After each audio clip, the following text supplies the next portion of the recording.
Good morning and Assalamu alaikum everybody. Welcome to Lively Mornings with Shanze Manaf.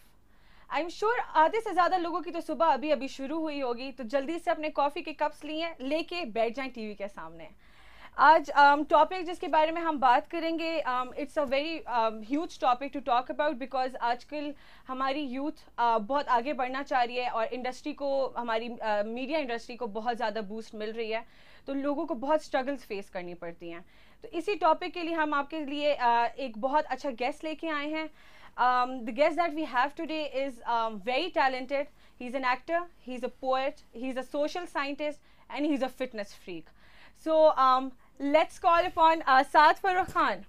Assalamu alaikum Saad.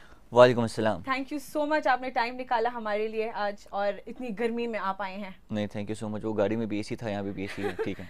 नहीं, but फिर भी I am sure इस मौसम में किसी का घर से निकलने का दिल नहीं करता। नहीं, thank you so much for calling, और अच्छा लगा कि आपने बुलाया। और हम नहीं, आप बहरिया से ही ग्रेजुएट आपने किया है and it's an honour for us to call you, and right now आपको हम एक स्टूडेंट नहीं, एक पर्सनालिटी के उससे बुला रहे हैं, तो हमारे लिए बहुत ऑनर की बात है। थैंक यू, आपने हमारे लिए टाइम निकाला। बहुत शुक्रिया। सो साद, मैंने आपको कल फेसबुक पर स्टॉक किया, उससे मुझे काफ़ी चीज़ें पता चली कि दिलीप कुमार, शाहरुख खान, ये सारे आपके बड़े फेवरेट इंस्पायर्ड एक्टर्स हैं जिनसे मतलब आपने इंस्पिरेशन लिया। So what was the basic thing that motivated you? What was the basic thing? Basic thing तो ये थी कि मुझे लोगों की नकल उतार के मज़ा आता था बचपन में। अच्छा। तो उसमें मुझे पता नहीं था कि इसको एक्टिंग बोलते हैं और ऐसी कोई फील्ड है, और जब आप करते हो तो आपको पैसे भी मिलते हैं। तो वो जब नकल उतारते हुए मुझे अच्छा, दिल से अच्छा लगता था कि यार मैं किसी और की तरह बनने की कोशिश कर रहा हूँ। और फिर जब लोग भी मतलब क्या करते थे, बच्चा था मैं, एंजॉय करते थे, लेकिन वो जो क्लैप करते थे ना, वो क्लैप का मुझे बड़ा मज़ा आया। तो उस क्लैप ने मुझे मोटिवेट किया कि यार कौन से एक्टर्स की मिमिक्री बड़ी अच्छी करता है? करता हूँ, नहीं करता था। करते होंगे अभी भी, हम करवाएंगे। फिर भी कौन से एक्टर्स? मैं सबकी करता था, शाहरुख की करता था, अमिताभ की करता था, नाना पाटेकर की करता था, और काफ़ी एक्टर्स थे। एक किसी की करके दिखाएंगे? हाँ, वो मैं बाद में करके दिखाऊंगा। ओके, ठीक है। अच्छा, तो किस एज में आपको बेसिकली ये शौक आपका डेवलप हुआ था, कब से शुरू किया? 8-9 साल की उम्र में। 8-9 साल की उम्र से मतलब आप ये कर रहे हैं। नाइस। और अगर साद फरूख खान अभी एक एक्टर नहीं होता, मतलब राइट नाउ आपका बेसिक फोकस एक्टिंग के ऊपर है, अभी आपने रिसेंटली सियाचिन में काम किया था, एंड देन आपने जमाल शाह के साथ आपने मूवी भी की थी, रिवेंज ऑफ द वर्थलेस। तो एक्टिंग अगर ना होती तो साद फरूख खान क्या करता? अगर एक्टिंग ना होती तो शायद मैं, मतलब एक्टिंग अगर ना होती तो मैं शायद किसी गली मोहल्ले में जाके अपने थिएटर ग्रुप बना के छोटा सा, तो वहाँ एक्टिंग कर रहा होता। तो एक्टिंग को आप रोक नहीं सकते कि अगर एक्टिंग ना होती, एक्टिंग होती है, वो आप पे डिपेंड करता है कि आप कहाँ करते हो। डेफिनेटली। सो हैं तो आप बहुत अच्छे एक्टर वैसे, ये तो हमें पता है। मैंने सियाचिन देखा था, बहुत एंजॉय किया, पूरी यूनिवर्सिटी ने बहुत एंजॉय किया था, सारे आए थे।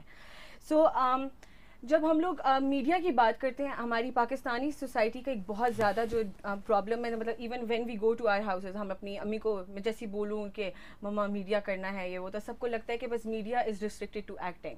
इवन जब मैं मीडिया स्टडीज़ ले रही थी तो भाई ने कहा ऑन फील्ड नहीं आना, टीवी पे नहीं आना, सारा कुछ, जो कि मैं अब तो कर रही हूँ, बट लोगों को लगता है बस acting, media is acting, that's it. So आप इसमें क्या कहेंगे? Do you think it's restricted to acting only? नहीं, नॉट एट ऑल, क्योंकि मीडिया में अगर आप आते हो तो आप दो साइड्स हैं, शोबिज़ हैं और जर्नलिज्म है। तो मीडिया सिर्फ शोबिज़ का नाम नहीं है और सिर्फ ग्लैमर का नाम नहीं है। दो आजकल के एंकर जो हैं वो जर्नलिज्म में भी स्टार बनने की कोशिश करते हैं और उसमें वो एक सेलिब्रिटी फील लाने की कोशिश करते हैं, जो कि होना नहीं चाहिए ऐसा। उनको अपना काम करते रहना चाहिए, लेकिन ऐसा नहीं है कि media is only about acting और ओनली अबाउट शोबिज़, ऐसा नहीं है। बिल्कुल नहीं, आजकल वैसे भी हर चीज़ में ग्लैमर ऐड करने पे ही उन्होंने फोकस किया हुआ है कि मीडिया में ग्लैमर होना ही चाहिए। सो जब we are talking about glamour, तो जैसे हम लोग आप लोगों को ऑन स्टेज या ऑन स्क्रीन काम करता देख रहे होते हैं, तो सबको बस glamour, beauty, dresses, dances, song, सब यही चीज़ें नज़र आ रही होती हैं। What's it like behind the stage? पीछे क्या हो रहा होता है? गालियाँ दे रहे होते हैं और क्या। हम लोग अभी सियाचिन कर रहे थे, तो सियाचिन की हम लोगों की परफॉर्मेंसेज जब 100 एक्सीड कर गई, क्योंकि अभी 272 परफॉर्मेंसेज हुई हमारी टोटल, तो जब 100 एक्सीड कर गई तो होता ये था कि हम लोग बैक स्टेज बैठ के गालियाँ दे रहे होते थे कि यार क्यों, मतलब क्यों चल रहा है, और सामने ऑडियंस बैठी हुई है, पर्दा बंद है, तो आप सड़े हुए होते हो, लड़ाइयाँ हो रही होती पीछे, और काफ़ी कुछ हो रहा होता है जो कि आप एक देखने वाला शायद एक्सपेक्ट ना करे कि ऐसा कुछ चल रहा होगा पीछे, लेकिन वो एक पर्दा खुलता है, आप स्टेज पे कदम रखते हो और बस फिर आप भूल जाते हो, सब कुछ भूल जाते हो। बहुत डिफिकल्ट नहीं होता कि जब आप वापस जाते हैं और उस फ्रेम ऑफ माइंड के साथ जब गुस्से में निकल रहे होते हैं और फिर फॉरेन स्टेज में जाते कैसे, like how do you guys do it? असल में वहाँ पे आपको इंसान का बच्चा बनाती है प्रेशर, कि जब आपको पता होता है ना कि 400 लोग सामने बैठे हुए हैं, तो आपको जितना मर्जी गुस्सा आ रहा हो, वो आपको पता है कि भाई इनके सामने तो मैं दिखा नहीं सकता। बिल्कुल। तो और ऊपर से वो जब इतनी बड़ी बड़ी लाइट्स आपके मुंह पे पड़ रही होती हैं, तो आप भूल जाते हो सारा कुछ, फिर आप उसी उसमें होते हो। और इट एक्चुअली डिपेंड्स अपॉन कि एक्टर कैसा है, क्योंकि हर एक्टर का डिफरेंट है।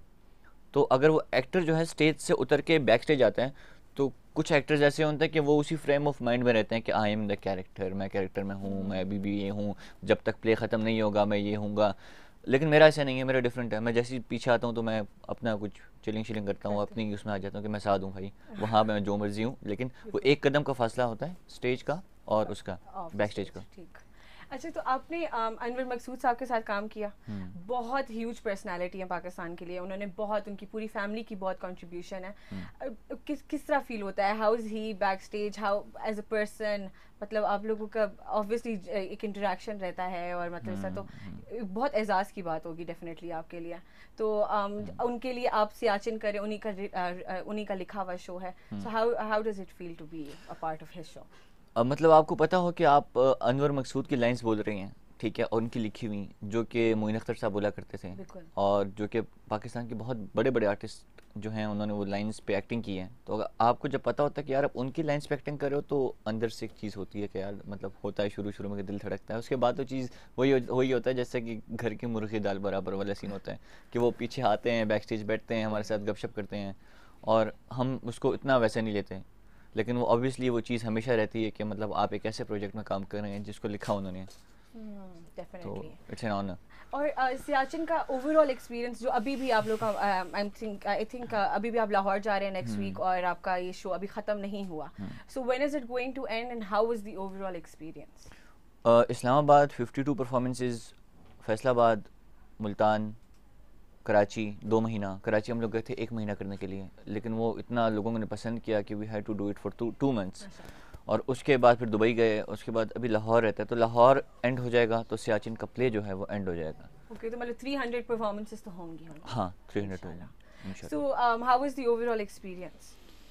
Quite good. मतलब हमें वो जो सिलेक्शन वाला तरीका था ऑडिशन के बाद कि जी आपको 8 महीने हमें देना पड़ेंगे प्रोजेक्ट को, और वो 8 महीने अभी साल हो गए, 1.5 साल हो गया। अच्छा। हमें एक घर में बंद रखा गया, उस घर में 4 महीने तक हम लोग बंद थे, और वहाँ पे आपसे मिलने कोई आ नहीं सकता, आप किसी से मिल नहीं सकते, फ़ोन आपके पास थे नहीं, टेलीविज़न नहीं था, लैपटॉप नहीं था, इंटरनेट नहीं था, कुछ भी नहीं था। सुबह 4 बजे आप उठते थे और आप ग्राउंड जाते थे, पीएमए की वर्कआउट एक्सरसाइजेस करते थे, शाम को वर्कआउट करते थे, मगरिब के टाइम आपके बॉक्सिंग का मैच होता था, और रात को आपकी रिहर्सल्स होती थी। तो मतलब हमें अंदर से फौजी बनाया गया उसके लिए। ये इसी चीज़ से अच्छा अंदर का कैरेक्टर तभी बाहर आता है जब आप वो सारी मुसीबतों को झेल के आपने वो किया। हाँ, पता नहीं सब ऐसे कहते हैं, लेकिन मुझ पे तो उसका कोई ख़ास असर नहीं पड़ा। मतलब आई न्यू दैट कि अगर आप उसको बोलते हैं मेथड एक्टिंग, कि जब आप कैरेक्टर बन जाते हो उसके लिए इतना कुछ करते हो, लेकिन ये डिपेंड करता है कि आप अगर खुद करना चाहो तो कर सकते हो, कोई और आपको करवाए तो आप मेथड एक्टिंग कभी नहीं कर सकते हैं। आप लोगों को 4 महीने कमरे घर में बंद किया गया, सारा आप लोगों ने फुल टाइम इसी को दिया, तो आप लोगों की फैमिली लाइफ को आप किस तरह मैनेज करते हैं? अमीन ही डांटती हैं कभी, कुछ बातें तो सुननी पड़ती होंगी डेफिनेटली। फैमिली लाइफ तो है मेरी 2.5 साल से है ही नहीं, 2-2.5 साल हो गए। मतलब 2-2.5 साल में कोई एक ऐसा वीकेंड नहीं आया कि जिसमें मैं घर जाऊँ। तो फैमिली लाइफ तो है ही नहीं, वो तो बहुत मुश्किल होता है। रात को जिस टाइम मैं घर जाता हूँ उस टाइम घर वाले सो रहे होते हैं, तो और सुबह जब मैं उठता हूँ जिस टाइम पे, तो सब जा चुके होते हैं, मेरी बहनें यूनिवर्सिटी जा चुकी होती हैं, तो बहुत सफ़र करते हैं, बहुत कुछ है उसमें। पर किसी तरीके तो मैनेज कर ही लेते होंगे। अभी अम्मी खुश तो हो रही होंगी अभी सियाचिन एंड होने वाला है, या अभी कोई और प्रोजेक्ट हाथ में है? असल में एक नहीं है, कोई 4 से 5 प्रोजेक्ट्स हैं, तो अम्मा को टेंशन है, और शायद बड़ी है, इस दफ़ा 7-5 साल के लिए हाथ से निकल जाएगा। हाँ, शायद साल के लिए निकल जाए, शायद 6 महीने के लिए निकल जाए, तो अभी है कुछ इस तरह का आगे। सो कोई सियाचिन की कोई क्रेजी मेमोरी, कोई अच्छी सी कोई एक मोमेंट आपको जो याद हो, back stage, on stage, anything? The first आपके लिए जो स्टैंडिंग ओवेशन हुआ, आई हर्ड आप जब दुबई में आप लोगों ने परफॉर्म किया था तो साथ वाले हॉल में आई थिंक टोइफा अवार्ड्स हो रहे थे, तो वो मतलब कोई एक ऐसी कोई मेमोरी जो आपको बस हमेशा आपके साथ रहे? साथ वाले हॉल में अगर टॉयफा हो रहे होते तो मैं शायद भी सियाचिन ना परफॉर्म करता, मैं वहाँ निकल जाता मुझे नहीं, वहाँ I know जाने the का ज़्यादा moment. शौक है, लेकिन नहीं वो असल में डिफरेंट उस पर था, लोकेशन डिफरेंट थी। लेकिन ये कि काफ़ी कुछ हुआ है बैक स्टेज, लड़े हैं एक दूसरे से, और ऐसे मोमेंट पे लड़े हैं कि आपका मतलब पर्दा हटने की देर है, यू जस्ट है 5 सेकेंड्स और आप लड़े हैं पीछे, और आपने एक दूसरे की शर्टें पकड़ी हुई हैं और आप कह रहे हैं कि बस मैं मार दूंगा तुम्हें, और पर्दा खुलता और आप जी तो हम एक्टिंग कर रहे हैं, तो वो वाला सीन है। आपका रोल मॉडल कौन है साथ? यार मेरा रोल मॉडल जिनको मैं जिनसे मैं एक्टिंग सीखने की कोशिश करता हूँ या जिनसे मैं एक्टिंग में इंस्पायर्ड हूँ वो दिलीप साहब हैं। जिनसे मैं स्ट्रगल में इंस्पायर्ड हूँ वो शाहरुख हैं। तो ये दोनों ऐसे हैं कि जिनको मैं अपने क्योंकि अगर इनको मैं ना देखता तो शायद मुझे इस हद तक वो ना होता कि यार मतलब हो सकता है, कोई कर सकता है। तो जब आप किसी को करते हुए देखते हो तो आपको शौक होता है कि अच्छा यार ये कर सकता है तो मैं भी कर सकता हूँ। शाहरुख खान ने इतनी स्ट्रगल फेस की, आप खुद भी मानते हैं इस चीज़ को, बट 2 मिनट हम व्यूअर्स को 2 मिनट लगते हैं रिजेक्ट करने में, क्रिटिसाइज करने में। हम लोग नहीं सोचते कि वो पीछे आप लोगों के क्या स्टोरी चल रही होगी, कितनी स्ट्रगल होगी। So how do you take criticism? He stood up for it, he performed better, and now he has proven himself to the world. So how does Saad take criticism? मैं हमेशा एक बात कहता हूँ कि अगर क्रिटिक्स में इतनी अकल होती तो वो शायद क्रिएटर्स होते। बिल्कुल, डेफिनेटली। तो जब उसमें उनमें इतनी अकल नहीं होती कि वो कुछ क्रिएट कर सकें तो फिर वो कहते हैं कि यार ये तुम क्या कर रहे हो, तुम ठीक नहीं कर रहे, तो तुम आके कर दो भाई, तुम कर दो ना, बताओ कैसे होता है। खुद नहीं आता लेकिन दूसरे को होता है कि यार तुम क्या कर रहे हो, गलत कर रहे हो। तो ऐसा मैं तो सुनता ही नहीं उनको, किसी को नहीं सुनता मैं। सुनना होता तो शायद मैं, मेरा पहला जो ऑडिशन था मेरा प्ले का, उसमें मेरी डायरेक्टर ने मुझे कहा था कि अपने असिस्टेंट से कि जब मैं ऑडिशन दे रहा था मुझसे सही से हुआ नहीं, अपनी असिस्टेंट को बोलती हैं कि यार ऐसे को एक्टिंग सीख के आया यार। तो वो मैंने एक दफ़ा सुना था और उसने अच्छा किया कि मैंने सुन लिया। उसके बाद मैंने मेहनत ज़्यादा की, 2-4 ऑडिशन और दिए, 6 और दिए, 7वें 8वें में मतलब वो एक चल पड़ी चीज़। लेकिन ये है कि एक जगह पहुँच के जब आपको पता है कि आप काम करने लग गए हो तो फिर क्रिटिक्स को सुनना ही नहीं चाहिए। हाँ, यू शुड मूव फॉरवर्ड। ये एक बहुत अच्छा मैसेज भी है हमारी स्ट्रगलिंग यूथ के लिए भी, कि अगर आपको आगे बढ़ना है तो अपनी गलतियों से सीखें बनिस्बत इसके कि आप उनको लेके बैठ जाएं, बिकॉज क्रिटिसाइज हमेशा बड़े लोगों को ही किया जाता है और it always helps you to move on. So साथ कोई क्रेजी फैन मोमेंट है? कोई तो ऐसा, मैंने एज आई सेड शो के शुरू में फेसबुक पे स्टॉक करी थी, बड़े गिफ्ट्स भी आते हैं आपको और स्केचेस भी बन रहे होते हैं बड़े, तो कोई बड़ा कोई क्रेजी सा कोई फैन मोमेंट हुआ? क्योंकि मूसा खान को लाइक बड़ा किया गया लोगों ने सियाचिन के बाद। यार हुआ ये था कि क्रेजी मोमेंट शायद मैंने क्रिएट किया था। वो हुआ ये कि मैं कराची में परफॉर्म करके जब निकला तो हमारी वहाँ पे कोई महीना परफॉर्मेंसेस तो हो चुकी थी, और वो बहुत रैंडम मोमेंट था कि वो एक लड़की थी सामने खड़ी हुई थी दरवाजे पे, तो कहती है कि बहुत अच्छी लगी आपकी परफॉर्मेंस। ये मैं कहा अब वो एक चीज़ है कि आपको पता है कि यार मतलब ये लोगों ने बोलना है जाके बाहर, ठीक है, और इसमें कोई ओवर कॉन्फिडेंस वाली बात नहीं है। आपको पता होता है यार किस दिन मेरी परफॉर्मेंस अच्छी हुई है, किस दिन अच्छी नहीं हुई। तो मुझे पता था कि उस दिन अच्छी, अब बाहर निकला तो कहती है कि बहुत अच्छी परफॉर्मेंस। मैं कहा जी अच्छा थैंक यू। तो अब मैं मुड़ा हूँ क्योंकि वहाँ पे काफ़ी सारे लोग जमा हो गए थे, मुड़ा तो अच्छा कॉफ़ी के लिए चलें। अब मैंने वो मेरा माइंड ब्लैंक हो गया, ना मैं उसको जानता हूँ ना कुछ ऐसा कि मतलब oh my God what a pretty girl, ऐसा भी कोई सीन नहीं था। लेकिन उसने एक बात की, शायद मुझे कॉफ़ी चाहिए थी उस टाइम पे या क्या था, तो मैं एकदम से सब कुछ छोड़ के मैं कहा चलो कॉफ़ी पीने चलें। तो हम गए, हम कॉफ़ी पी, उसने मुझे कॉफ़ी पिलाई और मैंने उसका नाम नहीं पूछा, वो क्या करती है, वो कहाँ रहती है, वो कौन थी, आई डोंट नो एनीथिंग, कुछ नहीं पता। उसने मुझे कॉफ़ी पिलाई, मैंने कॉफ़ी पी, मैंने साथ में सिगरेट पिया, कॉफ़ी पी, और मैंने कहा थैंक यू मुझे वापस ड्रॉप कर दो। उसने मुझे वापस ड्रॉप कर दिया। तो उन्होंने भी कुछ नहीं बोला आपको कि ये उसने क्या तो सब कुछ पूछ नंबर लिया, ले लो? उसने तो सब कुछ पूछ लिया, मैंने सब कुछ बता दिया, मैंने कुछ नहीं पूछा। तो वो ये था कि वो कॉफ़ी के मग के लिए मैं ऐसे ही चला गया बस उठा के। तो उसके बाद कभी उन्होंने कांटेक्ट की कुछ? हाँ हाँ हाँ हाँ, अच्छा, मतलब वो आते रहते मैसेजेस फेसबुक पे। अच्छा। तो लेकिन ये कि बाद में मुझे पता चला, लेकिन वो एक होता है ना कि आप कैसे किसी के साथ जा सकते हो, और मुझे भी नहीं समझ आई कि मैं कैसे जा रहा हूँ, बस उसने कहा कॉफ़ी, मैं कहा चलो। उसकी लक बस अच्छी हाँ। थी उस दिन। सो शायद हम लाइक अभी हम पढ़ ही रहे हैं, अभी ग्रेजुएट तो नहीं हुए। सो काफ़ी मेरी क्लास में ऐसे थे जो मीडिया में आए इसलिए कि बस डिग्री मिल जाए, पास आउट हो जाए। तो हम काफ़ी ऑर्डिनरी स्टूडेंट हैं हम सारे। सुने आप भी बड़े ऑर्डिनरी स्टूडेंट थे। तो यार क्या कोई मतलब tip मेरा दे दे, please। CGPA what 2.6 Really? मेरी डिग्री अभी भी पड़ी हुई, मैंने निकलवाई भी नहीं है, बहरिया में पड़ी हुई है। उसके लिए वो सुना है कि फॉर्म शॉर्म लेते हो, बड़ा लंबा चक्कर है, तो पड़ी रहे 10 साल, मुझे नहीं चाहिए। तो ऐसा नहीं है कि, और मज़े की बात बताऊं, अब आई डोंट नो कि आपके टीचर्स पे कैसे रिएक्ट करते हैं, लेकिन ऑर्डिनरी स्टूडेंट जो हैं वो ही हमेशा आगे जाते हैं। वो जो ज़्यादा पढ़ाकू होते हैं ना 4 के पीछे कि हमें 4 चाहिए, वो आई एम सॉरी बट वो कहीं ना कहीं जाके ना वो रह जाते हैं, क्योंकि वो ना उनमें एक आदत डल चुकी होती है कंपटीशन की। ठीक है, और लाइफ में अगर आप कंपटीशन में आ गए ना तो बस आप रह गए। अपना रास्ता खुद बनाओ, क्या जीपीए सीजीपीए डजंट मैटर यार। मतलब, और डिग्री मैंने क्यों की, क्योंकि शायद मेरे घर वालों को चाहिए था कि यार कुछ तो पढ़ ले, तो मैंने कहा चलो कुछ तो पढ़ लेता हूँ। मैंने मीडिया किया, सो दैट मैंने कुछ ऐसा पढ़ा जो मेरे फील्ड से आस पास कहीं हो उसके। तो लेकिन इससे कोई फ़र्क नहीं पड़ता कि आपका सीजीपीए क्या है, आपका जीपीए क्या। टेंशन बहुत होता है क्विज़ का, इसका। और मैं तो अब मुजना को जानती, you know Mujna. Mujna is the one जिसकी वजह से मैंने ग्रेजुएशन की, क्योंकि हर एग्ज़ाम की पहली रात को जब अगले दिन पेपर होता था तो मैं मुजना को फ़ोन करता था, कब आ रही हो सुबह। Saad, sorry, we'll have to take a break over here.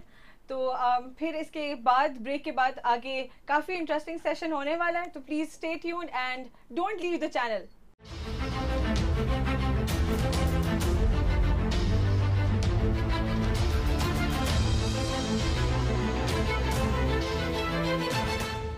Welcome back everybody. So जाने से पहले हमें साद ने एक बहुत अच्छी टिप दी थी कि अगर आपको आगे बढ़ना है तो क्रिटिसिज्म तो सुनना पड़ेगा, बट उससे कुछ सीखना पड़ेगा।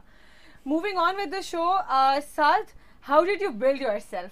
एंड व्हेन आई से दिस, मैंने जिम की पिक्चर्स भी बहुत ज़्यादा देखी हैं, आई डोंट मीन वो वाला build, but as a person क्या, like I have heard and I know that your mother is a single parent, and लगता है बड़ी मेहनत हुई है आप पे, थैंक्स टू हर।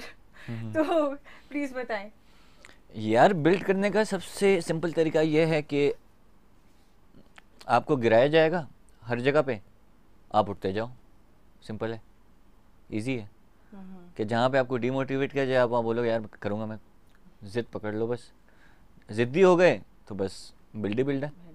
हाँ, और कोई इसमें रॉकेट साइंस नहीं है कि ऐसा कुछ करना पड़ता है, कोई कोर्स करना पड़ता है, आपको किसी की बातें सुननी पड़ती हैं। कुछ नहीं करना पड़ता, सिर्फ अंदर के पैशन को ढूंढना पड़ता है, जिसके लिए आपको 1 दिन चाहिए या 2 दिन चाहिए या 4 दिन चाहिए। आप वो लो, अकेले में बैठो, खुद से पूछो मैं किस चीज़ में अच्छा हूँ, उस चीज़ को पॉइंट आउट करो और बस जुड़ जाओ उसे।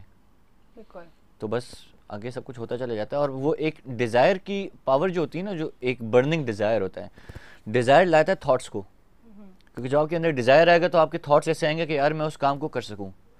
और एक टाइम पे वो थॉट्स इतने पावरफुल हो जाते हैं कि आपके सारे काम होते चले जाते हैं और आपको समझ नहीं आती कि ये कौन कर रहा है, बिल्कुल, लेकिन वो हो रहा होता है। एक दफ़ा अपने लाइन को समझना होता है, उसके बाद बंदा खुद चलता जाता है। डिज़ायर कहते हैं गिरते हैं शाह सवारी मैदान जंग में, तो इसी तरह आपको बार बार खड़े होना सीखना पड़ेगा, उसके बाद इंसान आगे मूव ऑन करता रहता है। सर, आपकी whatever the person you are today, which is huge for us at least as students, no seriously, हम आपकी हर जगह टीचर सारे आपकी एग्जांपल दे रहे होते, साथ जैसे बनो, अभी से पैशन करो, ये करो वो करो। बहरिया की क्या कंट्रीब्यूशन थी आपको आज इस तरह खड़ा करने में? यार बहरिया ने मुझे वो सब्जेक्ट्स दिए कि जिन सब्जेक्ट्स में अगर मैं ना आता तो शायद मुझे फिल्म मेकिंग का शौक़ ना होता, क्योंकि बहरिया ने मुझे कैमरा दिया। अगर मैं बहरिया ना आता, मैं कोई और कोर्स करता, तो शायद मुझे कैमरा मेरे पास ना होता। मैं एक दफ़ा जो हमारा फोटोग्राफी का सब्जेक्ट था, मेरे पास कैमरा नहीं था उन दिनों, वो 60-65 हज़ार का है वो DSLR, उन दिनों भी ऐसे ही था। तो वो हमारे टीचर थे, उन्होंने हमें असाइनमेंट दी। उस असाइनमेंट को करने के लिए मैं अपनी फ्रेंड के पास गया, उसके पास कैमरा था, क्लास में सिर्फ 2 बच्चों के पास कैमरा था। उसके पास गया, मैं कहा कैमरा चाहिए यार, उसने कैमरा दिया। असाइनमेंट में मेरे मार्क्स थोड़े ज़्यादा आ गए। दूसरी दफ़ा कैमरा लेने के लिए गया तो वो आगे से मुझे कहती हैं कि you do not know even dash about photography. तो मैं घर गया, मैं घर जाके सोचता रहा। अम्मा से कहा पैसे कितने हैं? अम्मा कहती हैं क्या हुआ, मैं कैमरा लेना है। अम्मा ही पैसे दिए, कैमरा उसी दिन लिया। उसके बाद मैंने कैमरा फोटोग्राफी शुरू की। फ़ोटोग्राफी के बाद फिर मैं आहिस्ता, क्योंकि आपको जब फ्रेमिंग की सेंस आ जाए और आपको एक टाइम पे दिल उकता जाए थोड़ा सा फोटोग्राफी में, आई डोंट नो मेरे लिए ऐसा था, तो मैं वीडियोग्राफी में चला गया। वीडियोग्राफी में जाके मुझे पता लगा कि यार फिल्म बन सकती है, तो शॉर्ट फिल्म बनाओ, शॉर्ट फिल्म से करते करते टेलीफिल्म से करते करते फीचर फिल्म। तो बहरिया की ये कॉन्ट्रीब्यूशन है कि बहरिया ने मुझे कैमरा दिया। That is true. प्रोजेक्ट्स कर कर के बंदे को बहुत अंदाज़ा हो जाता है कि वो उसका कैलिबर क्या है, उसके हाथ में कंट्रोल कितना है और वो क्या कर सकता है। सो सर, आप जब ये सारे करते आपकी, अभी आपने जैसे बोला your mother in a minute she came and she give you money that you wanted, so definitely family support होगा या कोई प्रॉब्लम फेस की थी? पठान फैमिलीज का अक्सर हो जाता है, ये लड़का किस, लड़कियों का भी तो होता है और लड़कों का भी, कि किस फील्ड में चला गया लड़का, बिजनेसमैन बन जाता, तो कुछ हुआ इस तरह? एक दफ़ा मेरे पामिस्ट ने हाथ देखा था लाहौर में, तो उसने एक बात की थी, कहता कि यार तुम्हारी ना तुम्हारी एक दिन पूरी दुनिया तुम्हें जानेगी और पूरी दुनिया में तुम्हारी रिस्पेक्ट होगी सिवाय तुम्हारी फैमिली के। उसे नहीं पता था मैं क्या काम करता हूँ, लेकिन उसने बात कर दी ना। और होता यह है कि अभी मेरे जो बाबा की साइड है और जो मेरी मामा की साइड है, उन दोनों साइड्स में से किसी के साथ मेरा कोई वो नहीं है, कोई बात नहीं करता, because of the thing that I am going into. और क्योंकि उन सब की वो सोच ऑब्वियसली पठान फैमिली, जो typical Pathan family, the conservative mindset, सारा कुछ। अम्मा इज़ विद मी, मामा इज़ विद मी, और मेरी बहनें तो हैं ही हैं मेरे साथ, तो बस मुझे कोई और चाहिए भी नहीं। आई थिंक फैमिली में आपको यही हो जाए तो बहुत होता है, नहीं तो ज़्यादा हो जाए तो फिर आपको टेंशन होती है, फलां की शादी आ गई, फलां का ये हो गया, जाना पड़ जाता है, तो टेंशन से जान छुटी हुई है। और फिर ऊपर से साथ फोटोग्राफी कर दो, बेटी की नहीं, शादी है, वो तो खैर नहीं, ऐसा बहरिया में होता था। बहरीन ने मुझे बहुत मिसयूज़ किया है, मतलब बहुत जगह पे, यार कैमरा ले आओ, मतलब क्यों कैमरा ले आओ यार। नहीं, बट इसी तरह इंसान पॉलिश होता है। हाँ, बिल्कुल।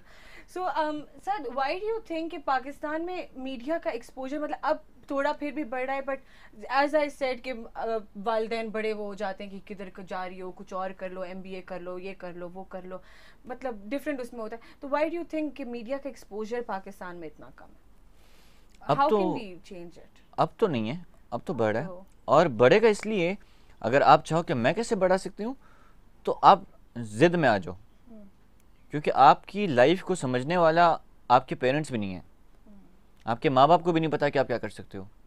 वो अगर आपको कोई चीज़ देते हैं, कोई फील्ड आपको सजेस्ट करते हैं, रिकमेंड करते हैं, तो वो शायद अपने एक्सपीरियंसेस की बेस पे करते हैं और आपको रेस में लगा देते हैं कि जाओ भागो दौड़ो।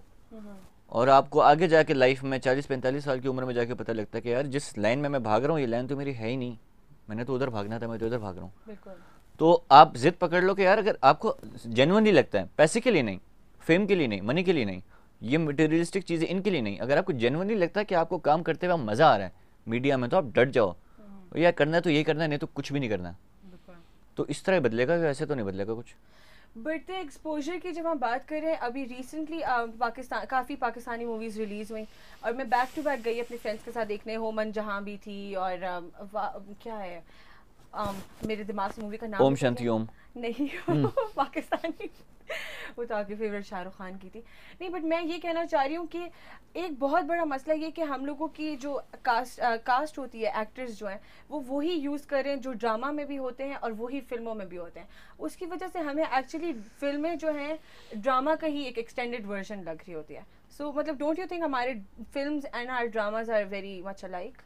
असल में हमारे लोग हैं निकम्मे, फिल्म मेकर से लेकर, क्योंकि फिल्म मेकर की गलती नहीं है, वो आ रहे हैं टेलीविज़न से, एक्ट्रेस की गलती नहीं है, वो आ रहे हैं टेलीविज़न से, टेलीविज़न में एक्टिंग होती नहीं है।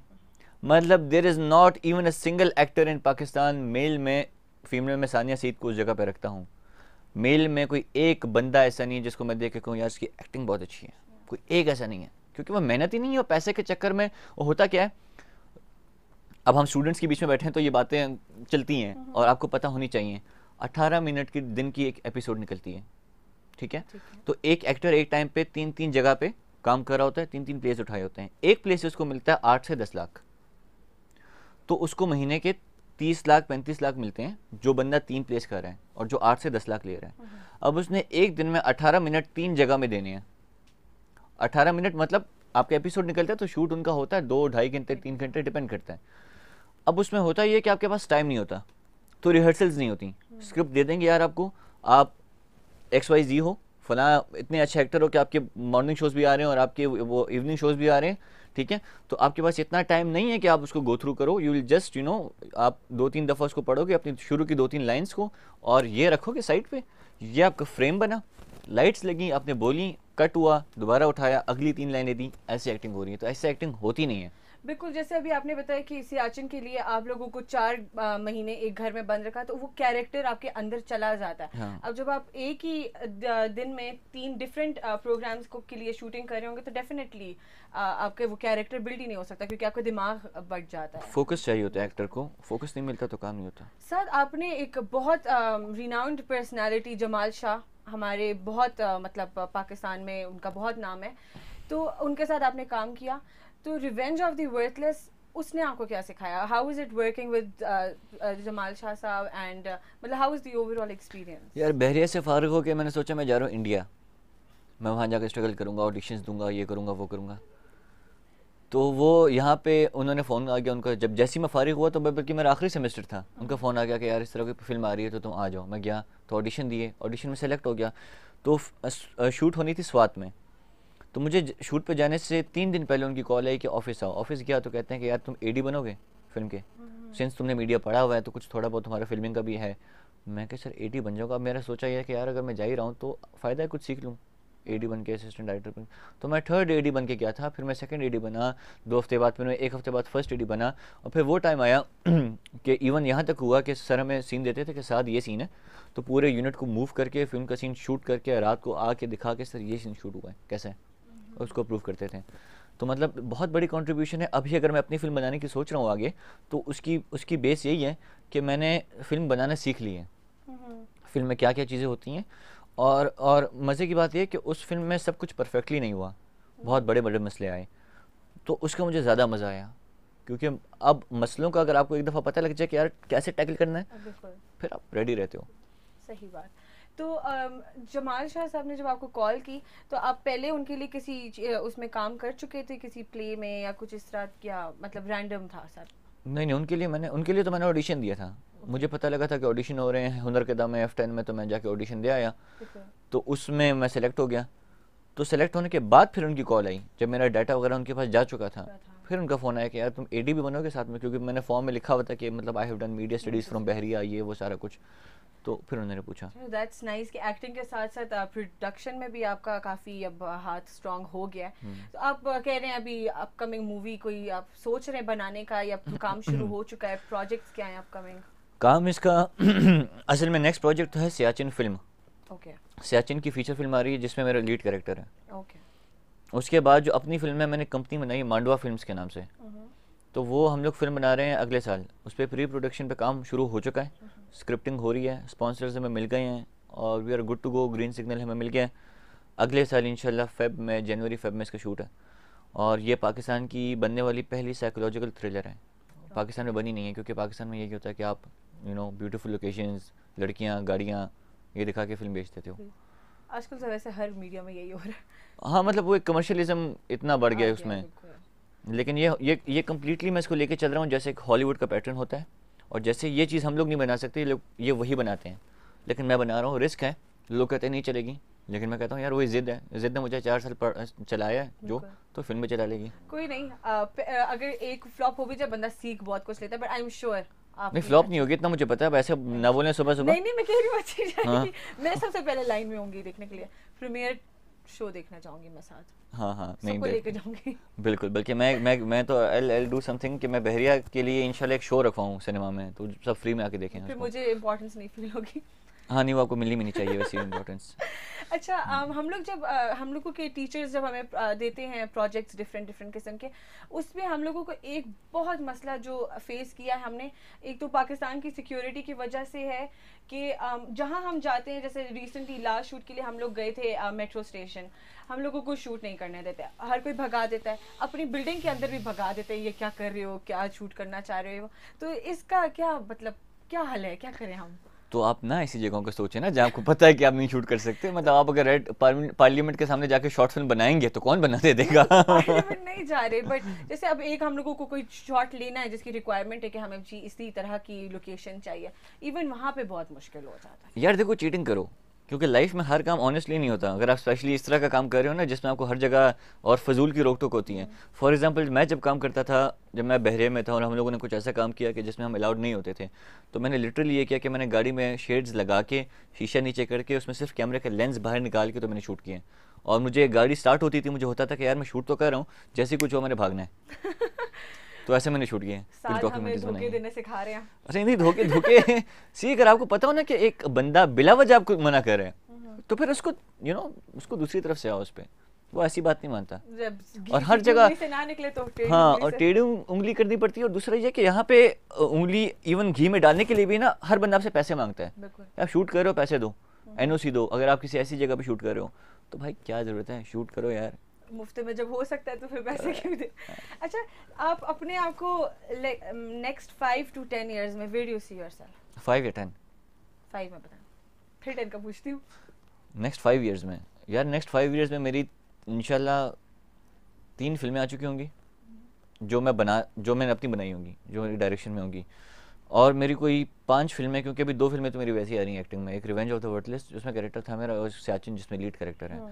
तो 5 फिल्में ये यार, 5 साल में मैं खुद को देख रहा हूँ एशिया में टॉप पे। सिंपल सी बात है, सिंपल सी बात है। 10 साल का पूछोगे तो मैं दुनिया का कहूँगा, 5 साल का पूछ रहे हो तो एशिया ठीक है। अच्छा ठीक है, तो अभी बॉलीवुड पे जाने के लिए कोई तैयारी शायरी हुई है? यार अभी तो अपना इस इंडस्ट्री ने पकड़ा हुआ है, लॉलीवुड ने। मतलब आई वाज नॉट एक्सपेक्टिंग कि मेरे टाइम पे, मैं तो बचपन से सोच रहा था कि यहाँ फिल्में बनती नहीं है तो मैं बड़ा होकर वहाँ चला जाऊँगा। और लेकिन मैं जब बड़ा हुआ तो यहीं भी इतना सब कुछ आ गया कि अब मतलब अब लेट्स सी क्या होता है। It's an honor for us too, Saad, to see you here, and thank you so much for taking out time for us. Before we finish up with the show, I would want कि आप एक अच्छा सा message हमारे struggling youth के लिए दें कि वो अपने आप को प्लीज़ लेट डाउन ना करें और अच्छे से अच्छा काम करें। स्ट्रगलिंग यूथ को मैं कहूँगा आप प्लीज़ इंस्पायरेशन बने बाकी सब के लिए नहीं।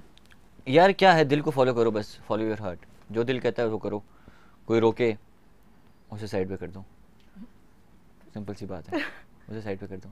ठीक, थैंक यू सो मच साथ once again. So we come up to an end to our show, and thank you for watching everybody, and it was an honor for us to have Saad with us. See you with the next show after this, and thank you so much. Allah Hafiz.